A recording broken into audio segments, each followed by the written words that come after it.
It's the biggest palace complex in the world, with almost 10,000 rooms. So big that it's a city unto itself. And it was all built for one man. For 500 years, it was the seat of the most powerful ruler on earth. He had absolute control over the life and death of his followers.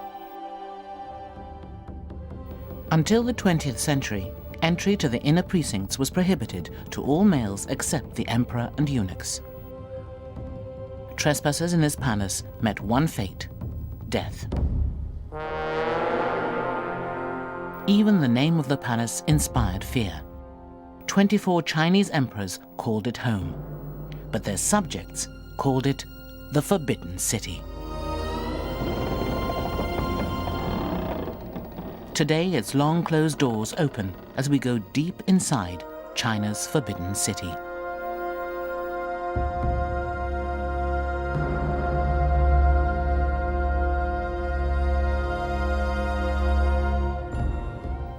When it was first built, the Forbidden City was one of the most secret places on Earth. Even today, when it attracts 8 million visitors a year, only a small part of it is open to the public. But on the eve of the 600th anniversary of its construction, the entire complex is unlocked for our cameras.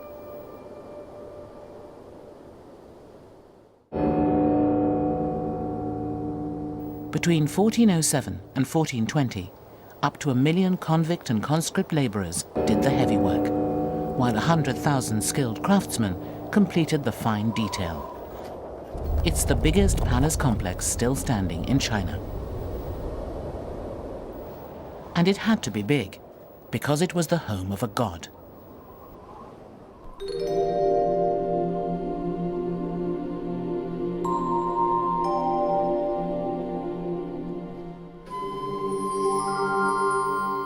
The Chinese emperor was more than just a ruler. To the people of imperial China, he was a divine being, the son of heaven, and the link between this world and the celestial. They believed that the supreme deity lived in a 10,000-room palace on the pole star. But the son of heaven's palace was here on earth, and as legend has it, because the son shouldn't outdo the father, his palace had only 9,999 rooms.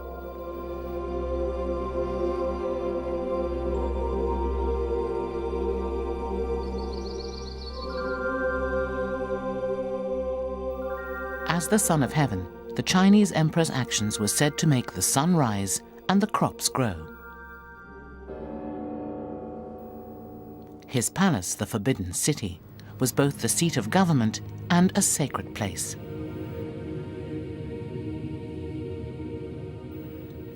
The ancient Chinese believed that just as the pole star palace of the supreme deity was the center of the heavens, so the Forbidden City was the center of the earth. To them, it was the navel of the world.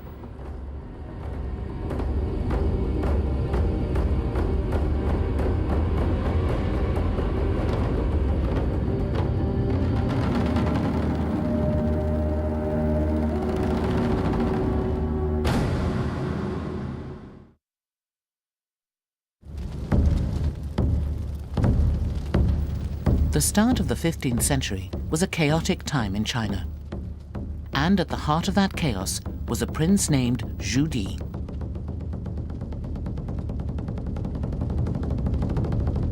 The victorious Chinese army had only recently pushed the Mongols back over the Great Wall, when the country was once more torn asunder.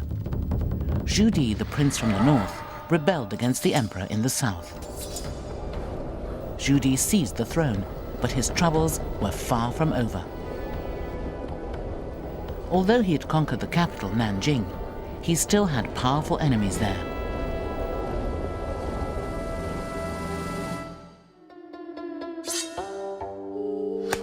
Even executing his opponents didn't solve his problems. There was an assassination attempt, and it became clear to Zhu Di that Nanjing remained a dangerous place. Haunted by the ghosts of his opponents, he sought a way out. But it wasn't only the situation in Nanjing that gave Zhu Di sleepless nights. Mongol armies were once more on the march, and threatening to breach the Great Wall.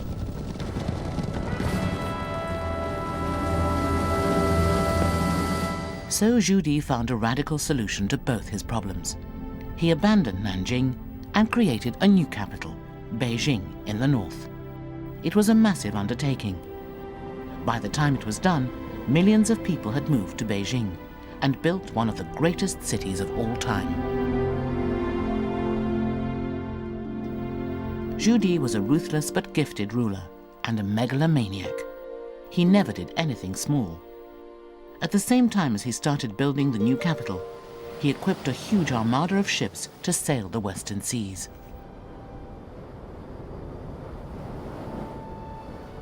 The ships were the largest wooden vessels ever built, and he assembled a fleet of 300. The biggest had 9 masts and could carry 1,000 people. It was the largest armada in history until the Second World War. The fleet was commanded by the eunuch admiral Zheng He. It ruled the water for 28 years. But Zhu Di had even bigger projects at home. He had the Grand Canal rebuilt and the Great Wall extended. But his largest project was to tear down Kublai Khan's old palace in Beijing and build a new one in its place.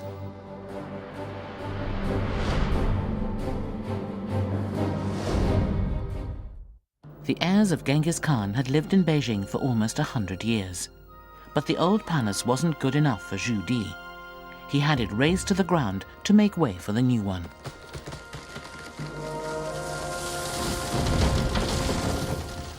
The rubble was used to make a mountain that overlooked his new palace complex.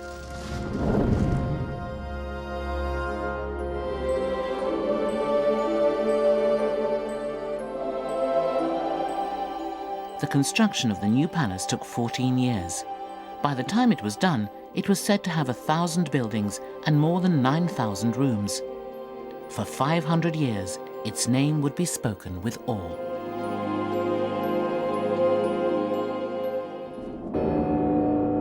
It was called the Forbidden City. At the very heart of Beijing, it formed a large rectangle, 3/4 of a kilometer wide and nearly a kilometer deep. High walls and a wide moat separated it from the rest of the city. The walls enclosed an immense space, 720,000 square meters.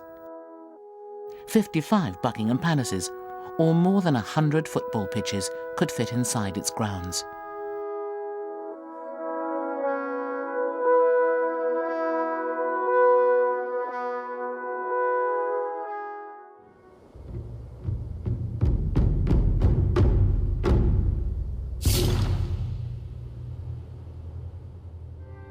From the 15th century to the 20th, the Forbidden City was the hub of the Chinese Empire. It was the home of 24 emperors, the seat of government, and the heart of a civilization.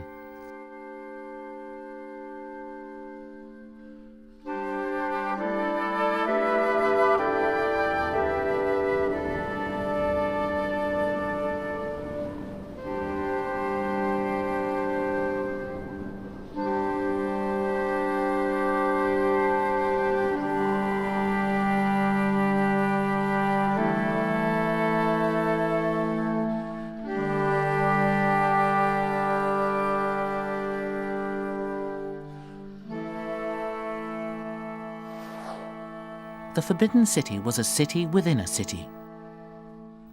Deep inside the walled city of Beijing was another walled city, the Imperial City. This was reserved for the royal family and the highest members of society. And within that was yet another walled city, the most secret and exclusive place in China, where mistaken entry could result in death, the Forbidden City. Hidden behind its high, impenetrable walls, life in the Forbidden City assumed mythic qualities. The only thing that most people outside could see were the gold-colored roofs of the highest buildings soaring above the walls. For them, the Forbidden City was synonymous with mystery. But today, we can go where they could not. On the eve of the 600th anniversary of its construction, its doors are opened, and we can finally reveal the secrets of the Forbidden City.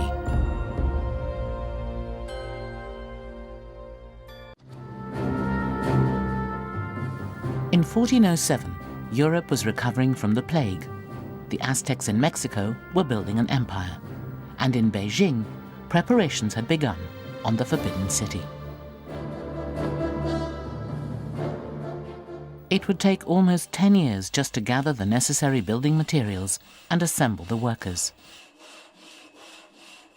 Little is known of most of the men who did the construction work. Their names have been lost to time. Even some of the building techniques they used remain a mystery. Yet these master architects and craftsmen built a palace of enduring beauty.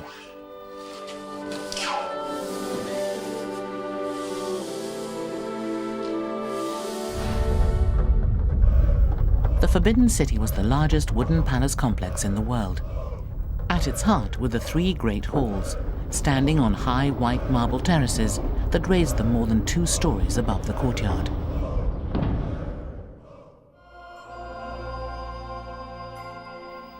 More than 1,000 carved marble dragons drained rainwater away from the huge terraces. The palace complex was an architectural masterpiece, and today is one of the United Nations World Heritage Sites.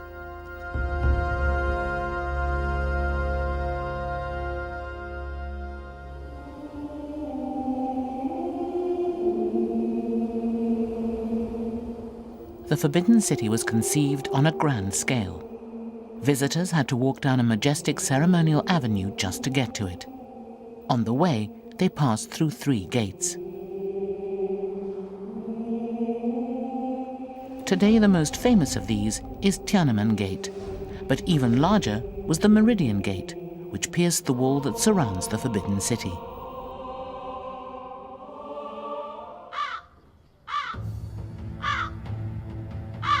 The Meridian Gate was the main entrance to the Forbidden City. It was the tallest gate in Beijing, the height of a 12-story building.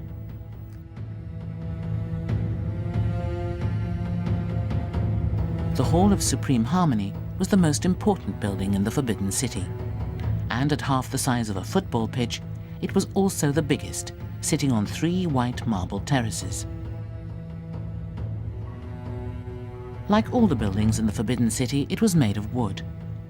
Although it contained the most important throne room in the palace complex, the largest imperial audiences took place not inside the building, but in the vast courtyard outside. Thousands of officials would gather there to hear imperial proclamations.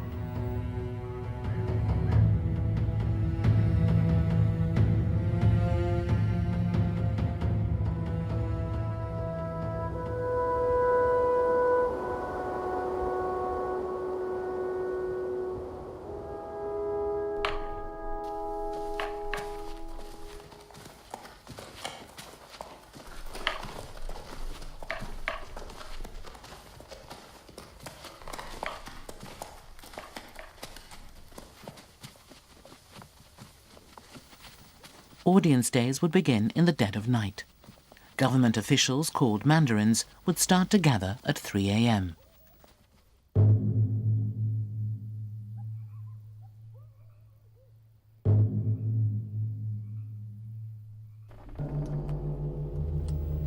At 4 o'clock, the palace gates would open, and they would file inside.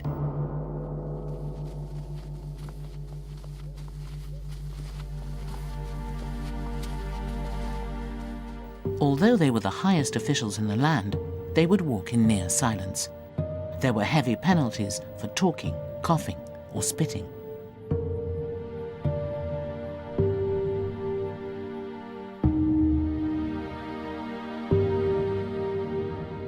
There were 9 ranks or grades of Mandarin. Rank was designated by the color of button on their hats and by the square emblems on their clothes. Different birds were embroidered on their official robes, from a crane for the highest rank to a flycatcher for the lowest.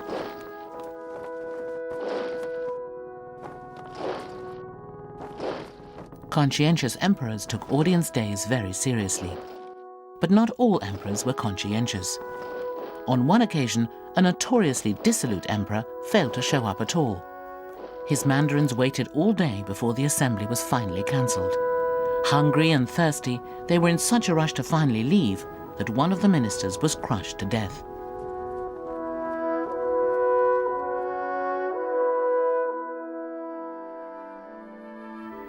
The Forbidden City was divided into two sections, the inner court and the outer court. The main entry to the palace was from the south. Furthest from the entry gate was the inner court, the residential part of the palace. The outer court was the official part of the palace. The most important state ceremonies took place in these halls and courtyards. The Hall of Supreme Harmony was the largest and most splendid building in the Forbidden City. Key events in the life of the empire took place here.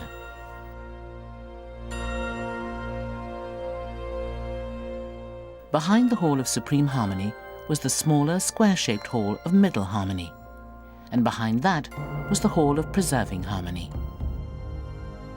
These three great halls were used only for the most important ceremonies and events, like the enthronement of a new emperor, his wedding, or the celebration of the Lunar New Year.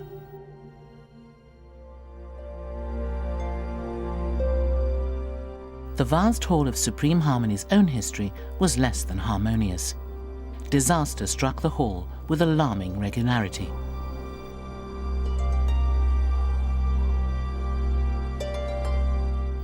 It was the victim of several catastrophic fires. As the tallest building in the Forbidden City, it was frequently hit by lightning. The first time this happened was just 100 days after the building was officially opened in 1421.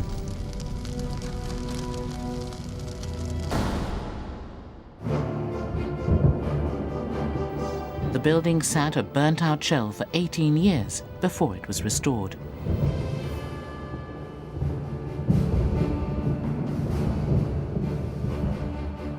Special trees called nanmu provided the timber for the rebuild. They were found only in southwestern China, and obtaining them was a hazardous occupation. It was said at the time that 1,000 men went into the forest, but only 500 came out.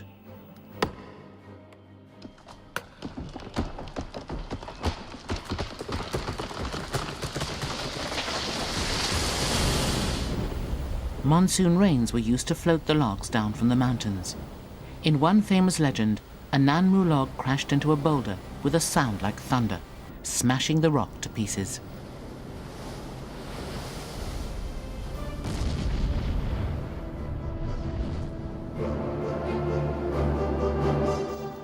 When the current was against them, the floating logs were dragged upstream.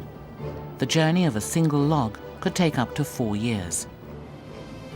100,000 nanmu logs were used in the construction of the Forbidden City.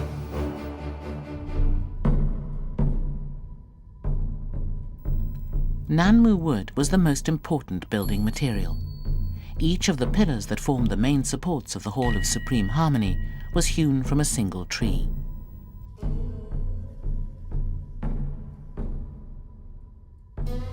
The pillars that surround the throne were given special treatment. Creating the texture are gilded dragons that wind sinuously around the pillars.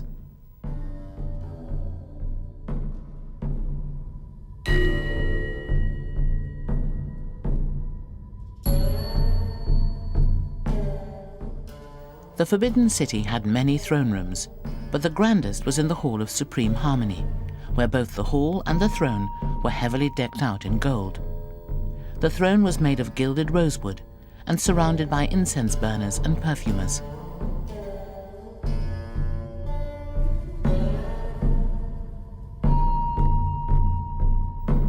There were also thrones in other audience halls, all covered with dragons.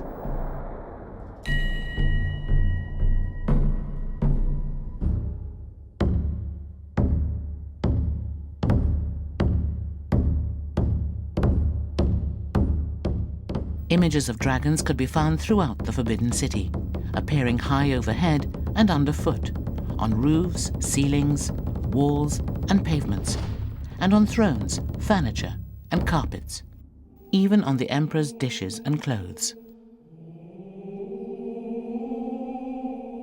The emperor's dragons were special. Unlike the other dragons in China, the emperor's dragons had 5 claws. The dragons were revered as bringers of rain, vitally important in an agricultural country and for people living in buildings prone to lightning strikes. Unlike the malevolent dragons of Western mythology, Chinese dragons can be playful and benevolent. Here in the Forbidden City, they didn't breathe fire, but spouted water. They were often depicted frolicking in clouds or waves.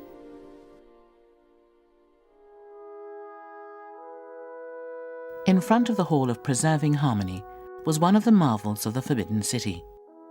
It was carved from a single block of stone. No one ever walked on this heavily sculpted ceremonial stairway, and only the emperor in his palanquin was carried over it.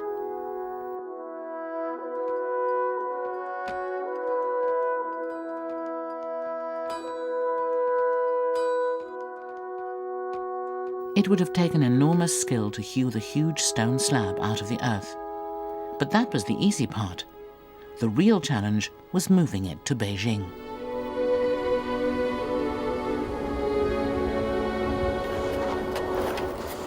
The architects were master builders, but moving a 300-ton slab, about the same weight as 250 cars, required more than just brute strength. It also required imagination and 50 kilometers of ice.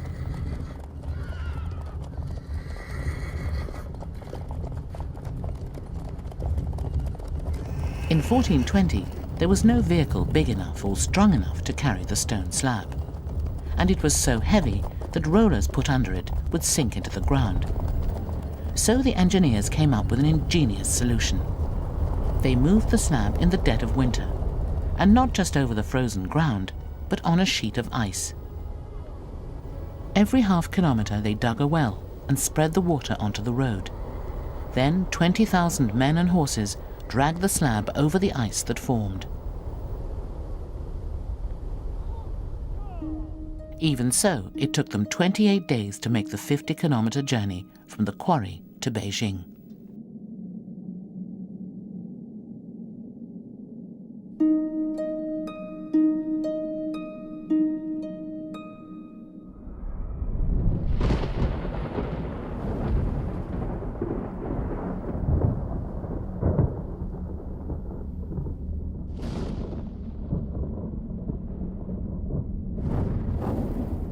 In 1679, disaster struck the Hall of Supreme Harmony for a 3rd time. But on this occasion, it was not an act of God, but the hand of man that brought the building down.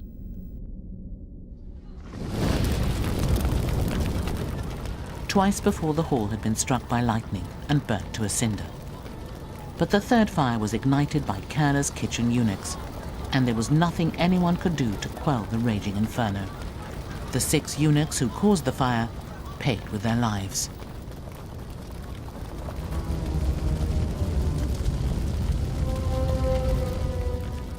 When the palace had previously burned down, it had been relatively easy to rebuild it. All it required was the political will and a source of Nanmu timber. But this time, it was harder.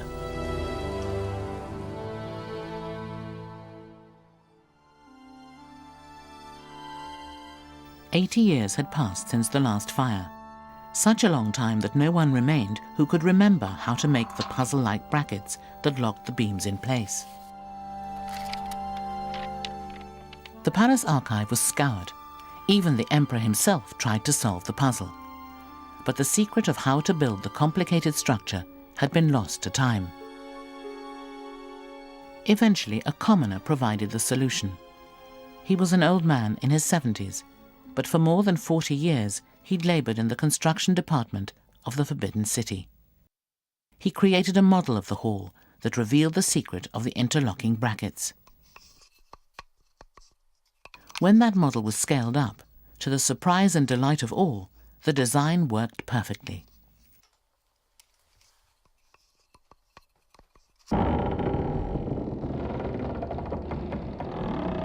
The Hall of Supreme Harmony would burn down twice more in its long history. The curse of being the tallest building around in an age before lightning conductors. But every time it burnt down, it was rebuilt. Lesser buildings could be replaced with others, and over the years, many new buildings were erected in the back courts of the Forbidden City. But the Hall of Supreme Harmony was always rebuilt on the same spot. It was a constant presence in the life of the palace. Also constantly present were the palace eunuchs. The largest group in the Forbidden City, they kept the place running. But the eunuchs were not born, they were made, from a surprising number of volunteers.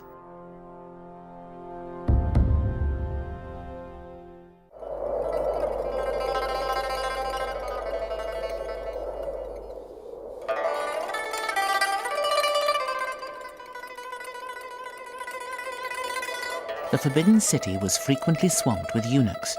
They did the brunt of the palace work, from cooks and cleaners to laundrymen, bearers, and guards of emperors' women. Eunuchs were everywhere. With the exception of the emperor himself, they were the only men allowed to live in the inner court.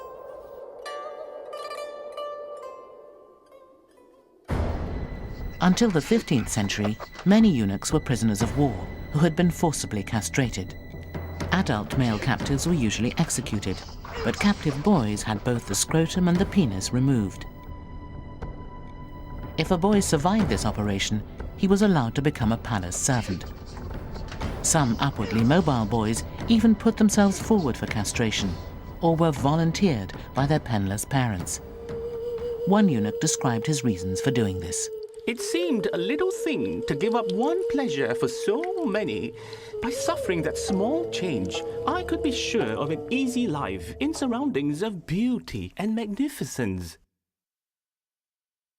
So many boys volunteered that the palace became awash with eunuchs. Eventually, laws were put in place to limit the number of eunuchs allowed in the palace at any one time. From a maximum of around 70,000, the number of eunuchs in the Forbidden City dropped over time. When Puyi, the last emperor, was overthrown in 1912, there were only around 1,500 eunuchs on his staff.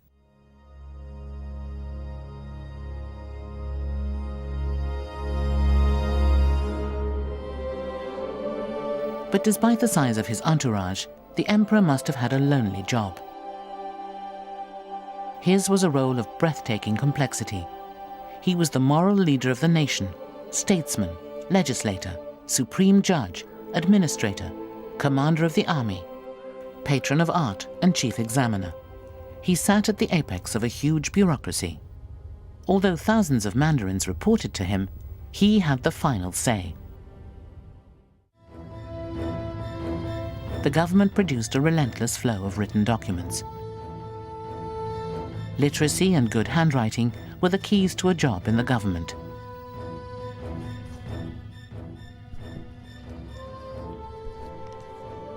China was the world's first meritocracy, and government officials were selected for their literacy examination scores.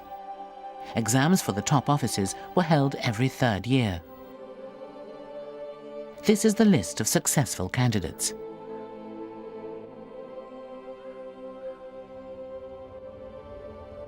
To become a government officer, a mandarin, one had to score highly on the tests. The exams were given in stages around the country. Then, every 3 years, the top candidates from the regional exams came to the Forbidden City for the final test, where the examiner was the emperor himself. The highest scoring candidates were given jobs in the government.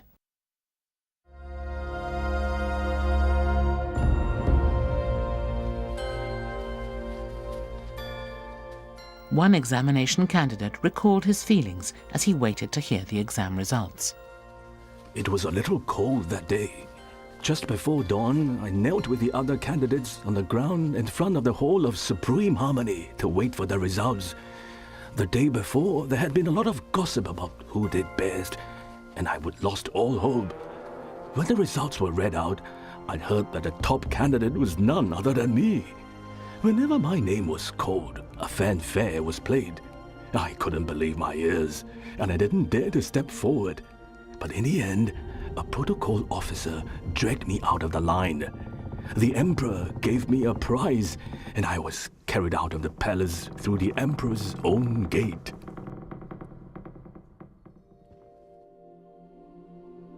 In the bureaucratic and status-conscious imperial court, everything had a hierarchy.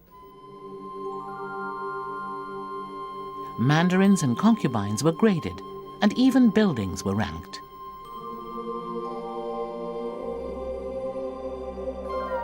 The rank of a building was determined by the mythological creatures on the eaves of its roof. The more creatures there were, the higher the status. At the front of this roof is a man riding a chicken, a reminder of a tyrannical ruler who was hanged from the eaves of his palace. Behind him is a row of 9 mythological beasts.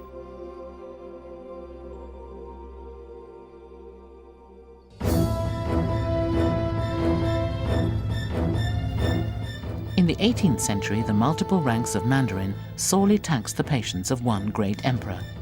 He was a hands-on ruler who found the bureaucracy cumbersome, and he dreamed of centralizing more of the power in his own hands. He penned a couplet expressing his longing for more power, which still hangs on the wall of his former home.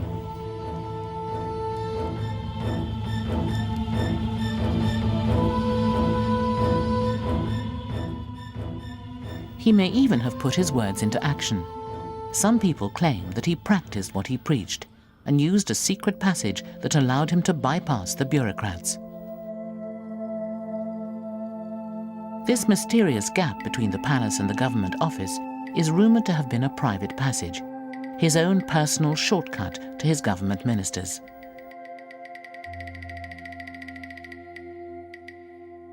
Now sealed up, the passage has yet to reveal all its secrets.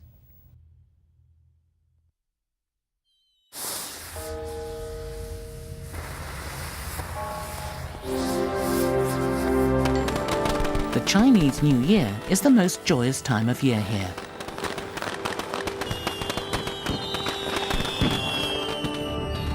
Families come together to celebrate and wish each other good fortune. And as this ancient painting shows, New Year was also celebrated in the Forbidden City.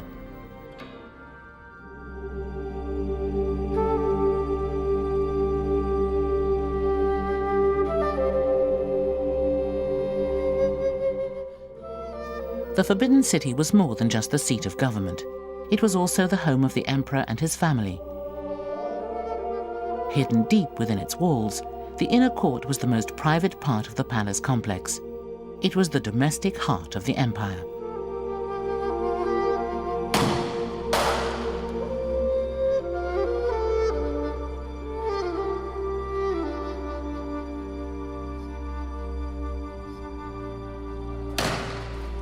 Even though he was the son of heaven, the emperor had a family life. He had many wives, like any man of the time. In imperial China, polygamy was the preferred status. Nuclear families were for the poor.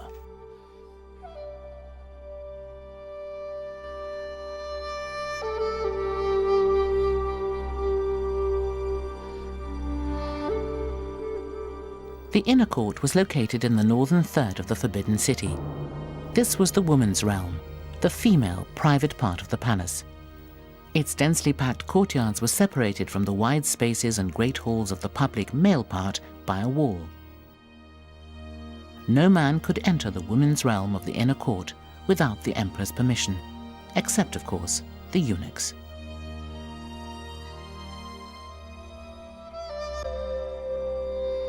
The architecture of the inner court was less grand and more domestic than that of the outer court. The principles of yin and yang governed its layout. There were 12 residential palaces for the emperor's women, 6 on each side of the palace's central axis.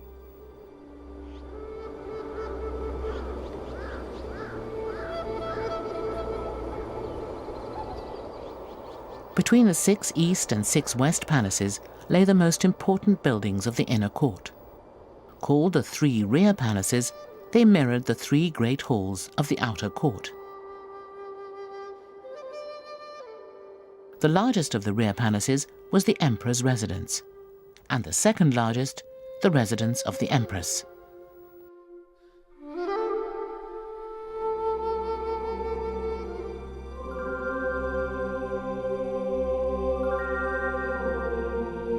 One of the most notorious residents of the Forbidden City was the Empress Dowager Cixi. A close contemporary of Queen Victoria, she virtually ruled China between 1861 and 1908.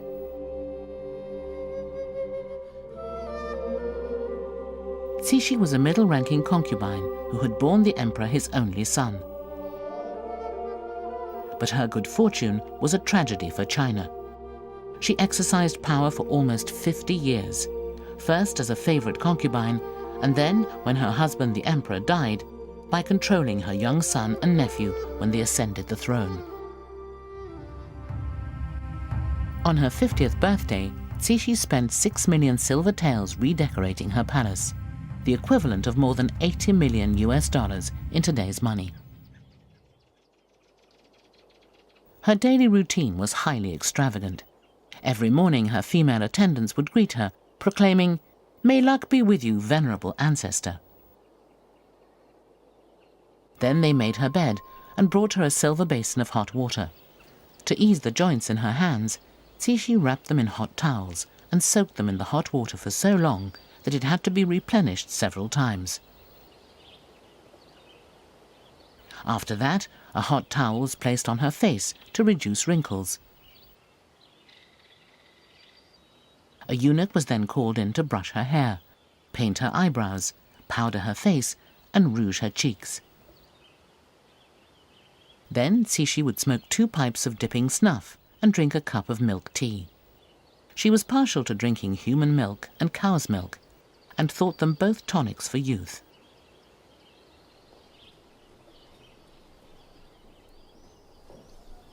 Cixi was as rigid and demanding outside her boudoir as she was within. The manipulative former concubine ruled the court with an iron will. It was 1,000 years since a woman had last sat on the dragon throne. But that didn't stop Cixi. She devised an extraordinary arrangement of a throne behind the throne, the two separated by a thin curtain. While her son sat on the throne in front of the curtain, she sat on her own throne behind him, firmly gripping the reins of state.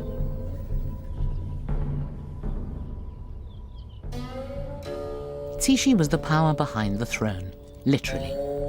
Yet in 1908, she made a deathbed decision that caused a child to assume power and brought down an empire.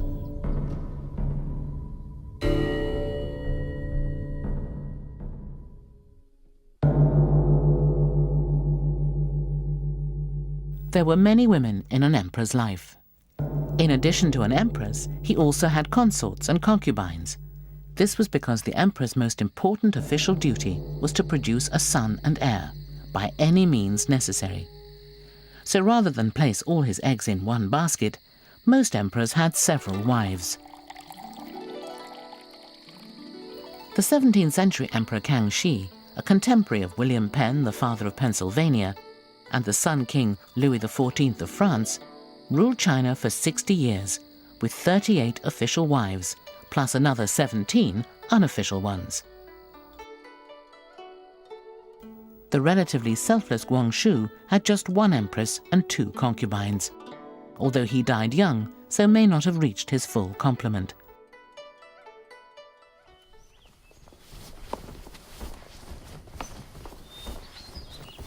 But although the emperor ruled the country, he was not in charge of his marital life.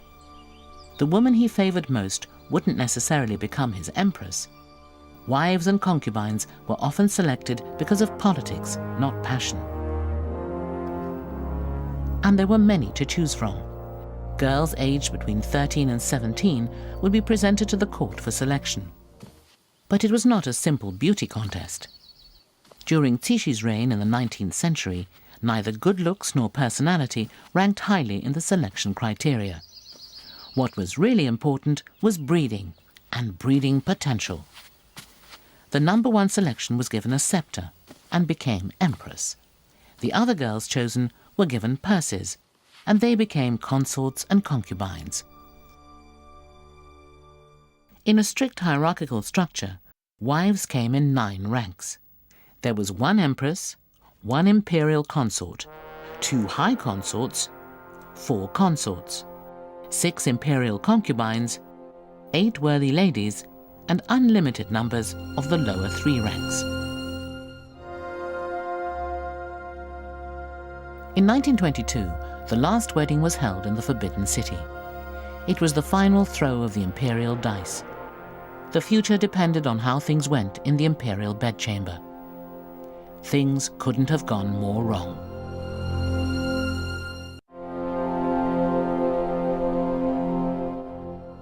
The 19th century was a period of accelerating decline in the Chinese Empire. Increasingly, life within the Forbidden City resembled a fairy tale. The wedding procession captured in this 19th century painting shows the pomp and splendor that surrounded one royal wedding, even as the empire outside the Forbidden City crumbled. The bride-to-be was carried in a sedan chair from her ancestral home to the palace. It was the last time she would see her familial home. In the painting, low-flying clouds were depicted swirling around the palace. This was to symbolize that the man getting married was the son of heaven.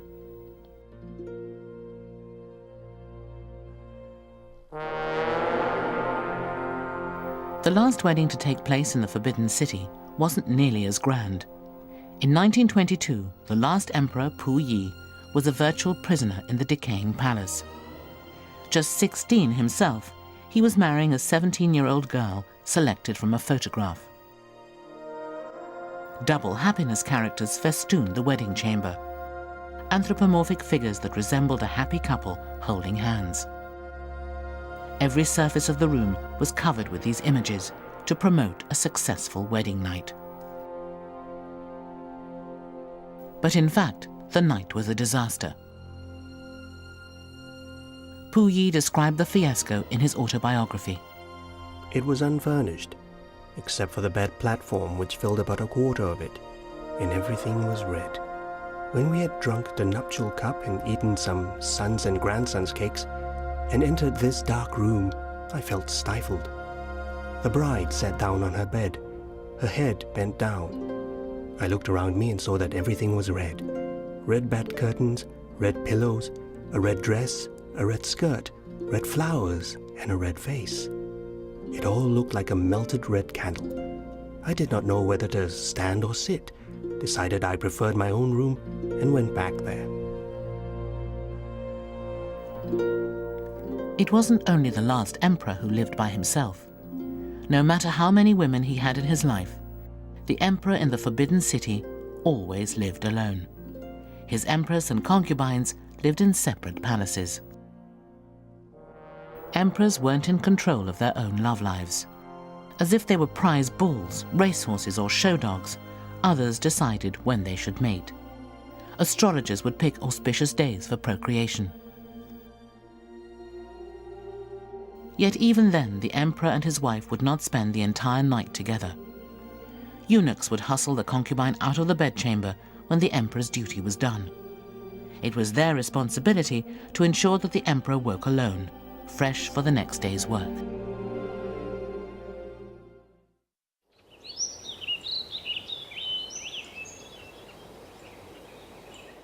Although an emperor had a veritable harem of women to choose from, getting one for the night took planning. Each of the emperor's women had a marker with her vital statistics. The emperor would select a marker after lunch to give her time to prepare. Getting ready for the emperor didn't involve dressing and makeup. Rather, the concubine was bathed, depilated, and, as legend has it, delivered to the bedchamber naked. This was not an erotic treat, but to ensure that she wasn't carrying any weapons.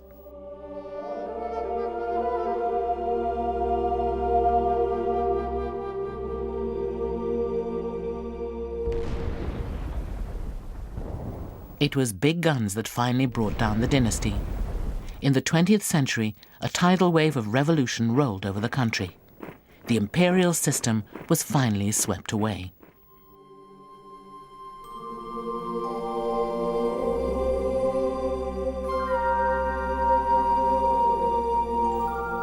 All that remained was the last emperor and a crumbling palace that was forbidden no more.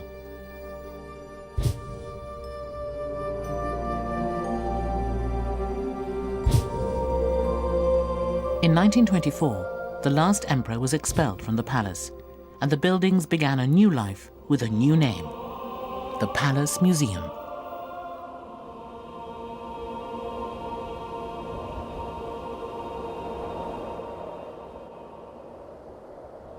But this rebirth was traumatic.